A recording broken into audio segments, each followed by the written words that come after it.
मुख्यमंत्री ने coffee table book icons of Himachal का किया विमोचन। प्रदेश को निवेश गंतव्य के रूप में चुनने के लिए उद्योगपतियों का जताया आभार। कहा, उद्योगपतियों का भी प्रदेश के विकास में उल्लेखनीय योगदान। पूर्व क्रिकेटर गौतम गंभीर की बहन ने ससुर पर लगाए दहेज प्रताड़ना के आरोप। सोशल मीडिया पर पोस्ट डाल ससुर के खिलाफ लिखी कई बातें। पति आश्रय ने पोस्ट डालकर अपनी पत्नी की फेसबुक आईडी हैक होने की कही बात। कोविड नियमों की अवहेलना करने वालों की अब नहीं खैर। बिलासपुर पुलिस एक बार फिर हुई सख्त। बिलासपुर पुलिस ने 3,361 लोगों के काटे चालान। 18,40,000 रुपए का वसूला जुर्माना। और चंबा में अंतर्राष्ट्रीय मिंजर मेला को लेकर बाजार सजे, लेकिन कोरोना के चलते कामगारों का कामकाज हुआ प्रभावित। पुश्तैनी हस्तशिल्प से जुड़े कारीगरों को कम मिल रहे खरीदार।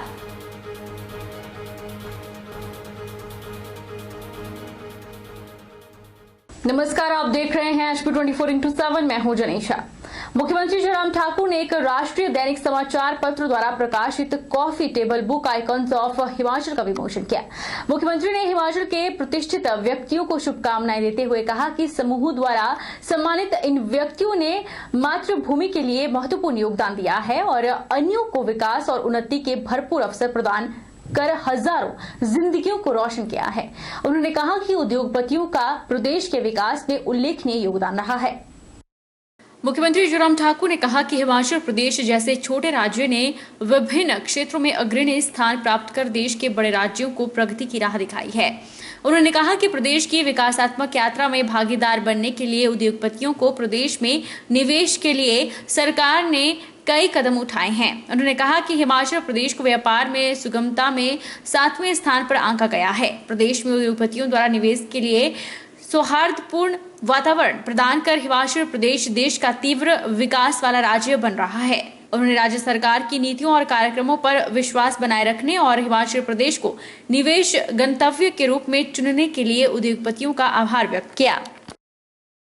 मुझे इस बात की खुशी है कि टाइम्स ऑफ इंडिया की ओर से आज एक कॉफी टेबल बुक का यहाँ पर विमोचन करने के कार्यक्रम के सिलसिले में आना हुआ मेरा, और एक नया अच्छा कोविड के बाद एक शुरुआत उस दिशा में जो हमारे एंटरप्रेन्योर्स हैं, जो अपने काम काज के माध्यम से अपने इंडस्ट्रियल सेक्टर में जहाँ भी वो काम करते हैं उसके माध्यम से प्रदेश के विकास में भी कंट्रीब्यूट करते हैं। प्रदेश की बेरोजगारों को भी रोजगार देने में मदद करते हैं। उन लोगों को प्रोत्साहित करने की दृष्टि से ये टाइम्स ऑफ इंडिया की ओर से बहुत बेहतरीन एक प्रयास है और कोविड के बाद अच्छी एक शुरुआत हुई है। और हिमाचल प्रदेश में जिस प्रकार से हमने कहा कि हमने प्राइवेट सेक्टर की इन्वेस्टमेंट को अट्रैक्ट करने के लिए सरकार की ओर से गंभीर प्रयत्न किए हैं, उसका परिणाम देखने को हमारे सामने आया था। और 13,500 करोड़ रुपए की ग्राउंड ब्रेकिंग होने के बाद अब 10,000 करोड़ रुपए की और हमारी ग्राउंड ब्रेकिंग आने वाले समय में होने वाली है। कोविड का ये दौर बीच में आया जिसके कारण हमारी इन्वेस्टमेंट की सारी चीज़ें कुछ प्रभावित हुई हैं, लेकिन हम इस काम को आगे बढ़ाते रहेंगे। मंडी जिले के सदस्य भाजपा विधायक अनिल शर्मा के परिवार की अंतर्कलह अब जग जाहिर हो गई है। परिवार की लड़ाई सोशल मीडिया के माध्यम से सामने आई है। गुरुवार शाम को सदस्य भाजपा विधायक अनिल शर्मा की बड़ी बहू ने सोशल मीडिया पर पोस्ट डालकर अपने ससुर पर दहेज प्रताड़ना के गंभीर आरोप लगाए। हालांकि कुछ समय बाद अनिल शर्मा के बेटे आश्रय शर्मा ने पोस्ट डालकर अपनी पत्नी की फेसबुक आईडी हैक होने की बात कही। मंडी जिले के सदस्य भाजपा विधायक अनिल शर्मा के परिवार की अंतर्कलह अब जग जाहिर हो गई है। उनकी बड़ी बहू राधिका ने शाम करीब 7 बजे अपने फेसबुक पेज पर पोस्ट डाली। इसमें उन्होंने ससुर अनिल शर्मा द्वारा भेजे गए नोटिस की कॉपी को शेयर किया और लिखा, उनके ससुर ने होटल में सैलून चलाने के लिए नोटिस भेजा है। साथ ही दहेज प्रताड़ना की बात भी लिखी। करीब आधे घंटे बाद यह पोस्ट राधिका के अकाउंट से डिलीट कर दी गई। वहीं आश्रय शर्मा ने अपने फेसबुक अकाउंट से पोस्ट डाली और लिखा कि उनकी पत्नी राधिका गंभीर शर्मा का फेसबुक अकाउंट हैक हो गया है। उधर रात अनिल शर्मा ने अपनी फेसबुक अकाउंट पर मुंबई से अपनी छोटी बहू यानी सलमान खान की बहन अर्पिता खान शर्मा की तरफ से मंडी वासियों के नाम भेजे गए संदेश को शेयर किया। इससे पूरे परिवार की अंतर्कलह सामने आ गया है। शुक्रवार को उपमंडल फतेहपुर के तहत पड़ते पोंग जलाशय किनारे स्थित कस्बा खटियाड़ में मत्स्य विभाग द्वारा कार्यक्रम का आयोजन किया गया, जिसमें प्रदेश उपाध्यक्ष भाजपा कृपाल परमार विशेष रूप से उपस्थित रहे। इस दौरान उपाध्यक्ष कृपाल परमार ने 10 मछुआरों को प्रधानमंत्री मत्स्य संपदा योजना के तहत बाइक और आइस बॉक्स दी। भाजपा प्रदेश उपाध्यक्ष कृपाल परमार ने कहा कि बीते वर्ष कोरोना के दौरान केंद्र सरकार द्वारा मछुआरों को 56 लाख रुपए की राहत दी गई, तो वहीं बंद सीजन के दौरान 55 लाख का अनुदान दिया गया। 22 मछुआरों को मकान की सुविधा दी गई, साथ ही 29 मछुआरों को नई किश्तियां उपलब्ध करवाई गई हैं। इसके साथ ही 427 मछुआरों को लाइफ जैकेट दी गई है। उन्होंने मछुआरों से भी अपील की है कि वो जब भी मछली पकड़ें या जाला लगाने झील में उतरे तो लाइफ जैकेट जरूर पहन ले। आज फिशरी डिपार्टमेंट की तरफ से खटियाड़ में प्रधानमंत्री मत्स्य संपदा योजना के तहत मछुआरों को आइस बॉक्स के साथ मोटरसाइकिल जो है वो आवंटित किए गए हैं। इससे मछुआरों के जीवन में एक अच्छा पहलू आएगा कि उनके अपनी जो मछली पकड़ते हैं वो गर्मियों में जल्दी ख़राब हो जाती है, और आइस बॉक्स के कारण वो अपने अल्टीमेट कंज्यूमर तक इसको फ्रेश पहुंचा सकेंगे, जिससे मछुआरों को भी लाभ होगा और जो मछली का सेवन करते हैं उनको भी फ्रेश और अच्छी मछली खाने को मिलेगी। पिछले साल में कोरोना काल में सरकार की तरफ से 56 लाख रुपया मछुआरों को राहत के तौर पे दिया गया। 55 लाख बंद सीजन में उनको अनुदान दिया गया और लगभग 70 लाख रुपया की सब्सिडी का बजट रखा है, जो मछुआरों को अलग अलग स्कीमों के तहत दिया जाएगा, जैसे टैंक बनाने के लिए, किश्ती रिपेयर करने के लिए। इसके अलावा मछुआरों को जो हमारा नील रेवोल्यूशन या नील क्रांति है, उसके तहत केंद्रीय सरकार से 22 घर मछुआरों को आवंटित किए गए हैं। किश्तियों के लिए और किश्तियों की किश्तियों के लिए 29 लोगों को नई किश्तियाँ दी गई हैं। 427 लोगों को लाइफ जैकेट दी गई है। कोविड नियमों की अवहेलना करने वालों के खिलाफ बिलासपुर पुलिस अब एक बार फिर से सख्त हो गई है। पुलिस प्रशासन बिलासपुर ने नगर में पुलिस कर्मचारियों सहित अधिकारियों की 4 टीमें गठित कर दी हैं। इन टीमों में 30 से अधिक पुलिस कर्मचारी सुबह 8 बजे से देर शाम तक बिना फेस मास्क घूम रहे लोगों के खिलाफ कार्रवाई कर रहे हैं। अभी तक पुलिस प्रशासन ने जिला में 3,361 लोगों के चालान काटकर 18,40,000 रुपए का जुर्माना वसूला है। अतिरिक्त पुलिस अधीक्षक बिलासपुर अमित कुमार ने बताया कि कोविड की तीसरी लहर को लेकर पहले से पुलिस प्रशासन तैयार है।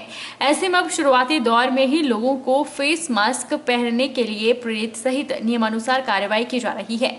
उन्होंने बताया कि बिलासपुर जिला से प्रतिदिन सैकड़ों वाहन कुल्लू मनाली के लिए गुजरते हैं। पर्यटकों की गाड़ियां रुकवाकर कोविड नियमों के बारे में पुलिस प्रशासन जागरूक कर रहा है।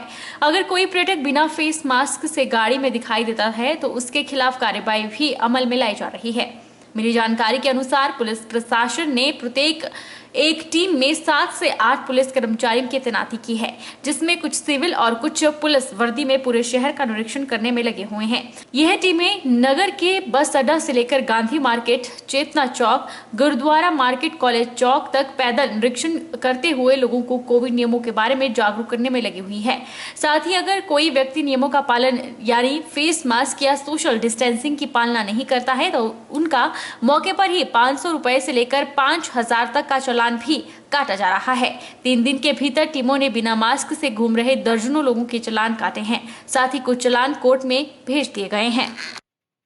कोविड-19 के नियमों का पालन सुनिश्चित करने के लिए बिलासपुर के जो शहरी क्षेत्र हैं उन सब के लिए टीमें बनाई गई हैं। बिलासपुर शहर के लिए 4 टीमें अलग से बनाई गई हैं, थाना और चौकी के अलावा, जो नियमों की पालना सुनिश्चित कर रहे हैं। और आज तक जो है बिलासपुर में टोटल 3,361 चालान किए गए हैं और 18,40,000 जो फाइन का अमाउंट है वो इकट्ठा किया गया है। पब्लिक से भी आग्रह करते हैं हम कि मास्क पहने, अपनी दूरी बनाए रखें। पहले वार्निंग देते हैं, अगर कोई नहीं मानता तो फिर जो है चालान किया जाता है। हम आगे भी यही अपेक्षा करेंगे कि पब्लिक जो है जनता हमें इसमें सहायता करे और नियमों का पालन करे। हर टीम में तकरीबन 7 से 8 सदस्य हैं। ये सिविल प्लस यूनिफॉर्म में काम कर रहे हैं। जहाँ पर भी हमें सूचना मिलती है कि अवहेलना हो रही है, वहाँ पर टीम जाती है। जहाँ पर भी जनता ज़्यादा इकट्ठा होने की संभावना है वहाँ टीम रहती है। बाज़ार का क्षेत्र है, शैक्षिक संस्थान है, तो वहाँ पर जो है टीम जो उपस्थित रहती है।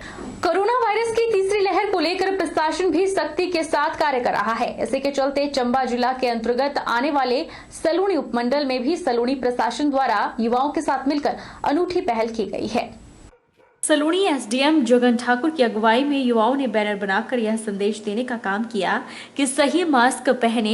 इसको लेकर युवाओं और एसडीएम ने सलूनी बाजार में प्रत्येक दुकानदार के पास जाकर उन्हें जागरूक करने का प्रयास किया और कहा कि मास्क को सही तरीके से पहने, क्योंकि अभी तीसरी लहर आनी बाकी है। उससे पहले हमें तैयार रहना होगा। साथ ही जितने भी दुकानदार अपनी दुकानों में कार्य करते हैं वह सोशल डिस्टेंस के साथ ग्राहक को सामान मुहैया करवाए। साथ ही ग्राहक को भी मास्क पहनने के लिए प्रेरित करें। हालांकि इस मुहिम में स्वास्थ्य विभाग, खंड विकास अधिकारी, पंचायत प्रधान भी हिस्सा बने और लोगों को जागरूक करने का प्रयास किया। एसडीएम ने कहा कि अभी शुरुआत हुई है, इस तरह के कार्यक्रम आगे भी चलाए जाएंगे।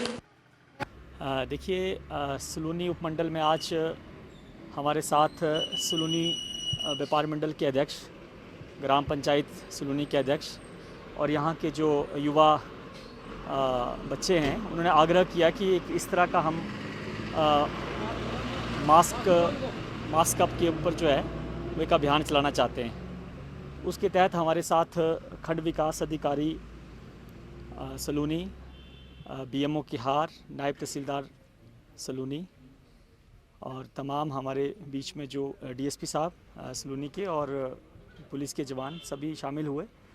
और हमने ये देखा है कि बहुत बार हम लोगों को प्रेरित करते हैं कि मास्क पहनिए, लेकिन युवाओं का ये कहना है कि जी बहुत बार कहा गया, लेकिन अब हमारा एक ऐसा हम छोटा सा मूवमेंट चलाना चाहते हैं कि एक इसके माध्यम से, प्ले कार्ड के माध्यम से हम लोगों को प्रेरित करना चाहते हैं।